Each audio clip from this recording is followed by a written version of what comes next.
l'électroculture, la culture par les ondes. Et donc cette culture par les ondes, elle est transmise par une pyramide en cuivre. Alors elle peut être de différentes tailles, de différentes grandeurs.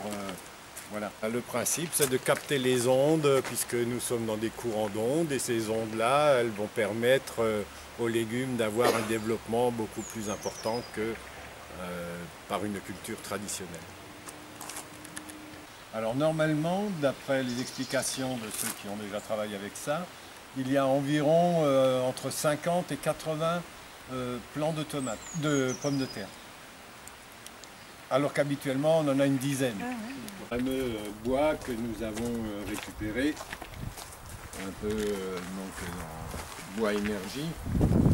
Et donc pareil, nous allons faire une butte ici également. Simplement, elle ne sera pas structurée par des planches, elle sera telle que. Voilà. Donc l'avantage que nous allons récupérer, c'est que nous avons plein d'azote et plein de carbone. Comme ce n'est que du bois, ça va se décomposer tout doucement au fil des années et nous aurons une terre qui sera nourrie quand même continuellement. L'humidité, la chaleur fait que la semence, elle germe. Et ça va être beaucoup plus rapide que si on avait dû mettre ça au sol. Voilà. D'accord. Donc ça, c'est l'intérêt de ce type de jardin.